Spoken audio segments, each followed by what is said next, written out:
தாய் வீட்டில் கொஞ்ச கால கஷ்டம். கல்யாணம் பண்ணது லேட்டு. அதே சமயம் புருஷன் வீட்டில் இன்னும் பாதி காலம் வாழ்க்கை முடிஞ்சு போச்சு. ஏன்னா வாழ்க்கையில் கணவன் இறந்து விட்டான். பிள்ளைங்களை வச்சுக்கிட்டு என்ன படுவோம். ஆனால் இப்படித்தான் வாழணுங்கிற முடியோடு இருந்து வாழ்ந்து கொண்டு இருக்கா. அப்படியாப்பட்டவங்க எவ்வளோ ஒரு சந்தோஷம். கஷ்டம் மேடு எல்லாம் தாண்டி தானே வந்திருப்பா. வாழ்க்கை நம்ம வாழ்ந்து தான் ஆகணும்னு வாழ்ந்து கொண்டு இருக்கா. நமக்கோசரம் அடுத்தவங்க வாழ போகிறாங்களா, இல்லை அடுத்தவங்களுக்கோசரம் வாழ போகிறோமா? இல்லை நம்ம சாமி கும்பிட்டுட்டு இருக்கிறோன்னு கடவுள் ஏது நமக்கோசரம் வாழ்வாரா? இல்லை, நம்ம வாழ்க்கையை நாம் தான் வாழணும்.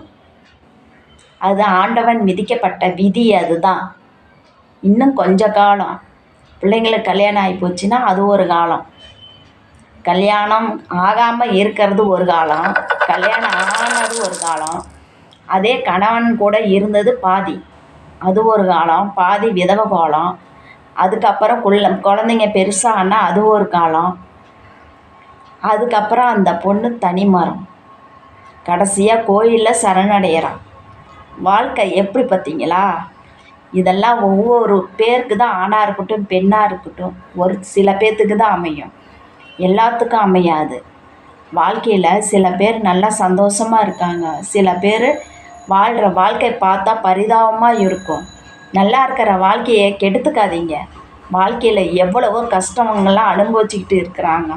ஒருவேளை சோத்துக்கெல்லாம் இல்லாமலாம் இருந்திருக்கிறாங்க. அப்படியாப்பட்டவங்க இந்த வாழ்கிற இந்த பூமியில் எல்லாம் இருந்தும் சில பேர் வாழாமல் ஏட்டா போட்டி போட்டுக்கிட்டு கணவன் மனவன் பிரிஞ்சு போகிறாங்கள. வேணாம்மா, சந்தோஷமாக வாழுங்க. வாழ்க்கையை அனுபவித்து வாழுங்க. வாழ்க்கையை தோக்கடிச்சிடாதீங்க. இப்போ நல்லா இருக்கும், பிற்காலத்தில் ரொம்ப வேதனைப்படுவீங்க. வாழ்ந்த வாழ்க்கையை விட்டுட்டோமே அப்படின்னு வேதனைப்படுவீங்க. அதனால் வாழ்க்கையை அனுபவித்து புரிஞ்சு நடத்துங்க, விட்டு கொடுத்து போங்க.